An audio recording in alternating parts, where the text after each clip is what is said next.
Advocates for the homeless are pushing for safer access to shelters. To tell us about the bill and the needs of the family homeless is the Associate Director of the Massachusetts Coalition for the Homeless, Kelly Turley.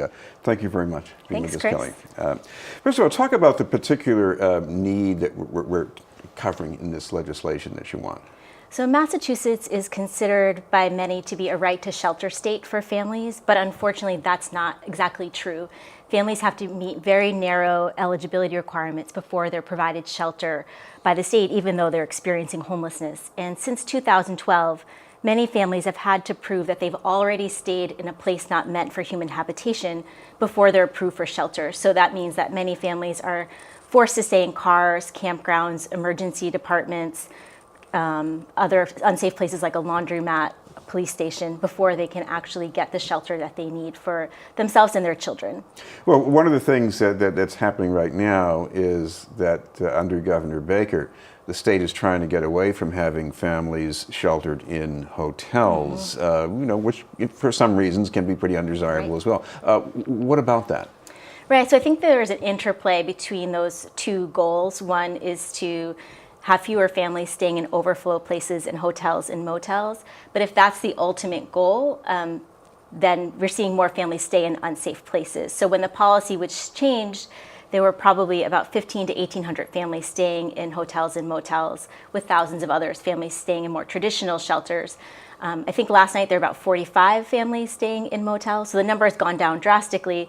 There are more families staying in traditional shelters than there were in the past, but many more families are being just locked out of the system altogether until they can prove they've stayed in an unsafe place. Of course, the other thing is that these are families, they're hard up financially, but at the same time, they still might have a parent who's working. So I guess that's another thing you got to factor in here. Right. We see that even though the eligibility requirements require families to be at or below 115% of the federal poverty guidelines, so very low income families, that many of the families are working one or two jobs at minimum wage, and it's still not enough to afford housing in the greater Boston area, or really most places in the Commonwealth.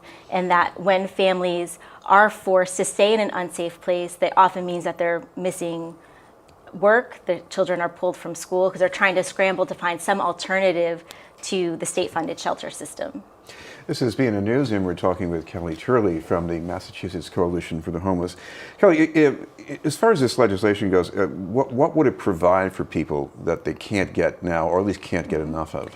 So in January, Representative Marjorie Decker of Cambridge filed this bill to try to require the state to provide placement for families who are otherwise eligible for shelter, except for the fact that they haven't yet stayed in a place not meant for human habitation. So we most often see this play out in that a family will go to apply for shelter and they're told to come back when they can prove that they've stayed in an unsafe place.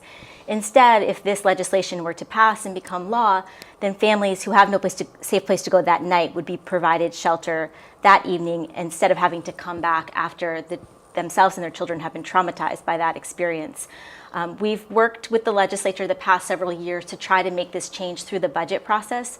The state Senate, under the leadership of Senator Karen Spilka, the chair of Senate Ways and Means Committee, has included this language in their version of the budget, but it hasn't made it into the final budget. So this is a new approach, try to pass it through the bill process to make the change that will impact hundreds of families each year. Since 2012, over 2,700 families have been documented by the state itself as having stayed in unsafe places before being approved for shelter. So in all likelihood, the solution, would this be either more families in hotels, or would we be talking about shelter programs that are really designed for families?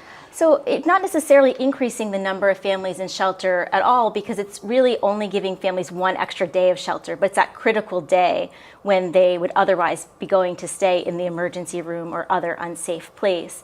I know that the administration has pushed back and said that maybe families would use that to bypass the application process, to say they had no other safe place to go. But the state does a really good job of turning down families who are seeking shelter. Last year, 47% of families who applied for shelter were turned away. So families that do have some alternative place to go, or who don't meet that strict criteria, are already filtered out by the system. By the way, does anybody have any idea where they go if they're turned down? Well, we work with a lot of those families as well as through our colleagues through legal services. And the hospital emergency rooms are one of the most common places where families go. And we're seeing that emergency rooms aren't equipped to become de facto shelters, that children and families are there overnight. They're exposed to illnesses, and depending on which hospital, trauma victims coming in, but not being able to actually sleep. They're often, in a waiting room, or maybe they're able to find a makeshift space for families to stay.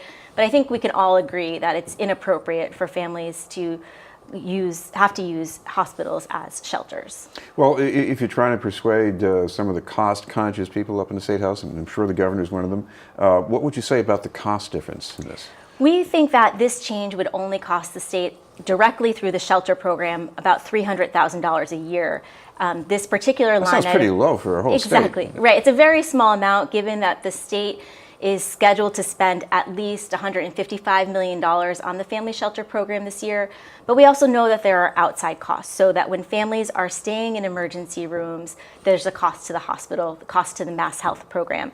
There are costs incurred when parents aren't able to get to work, when children fall behind in school, when the Department of Children and Families and other state agencies have to provide additional wraparound supports for families because of this extended homelessness. So we really think that it's a cost saver to make this change, but if they're just looking at that one particular line item, it would be minimal cost. Thank you very much for being with us. Thank you so much, Chris. Kelly Turley from the Mass Coalition for the Homeless. We'll have more news in just a moment.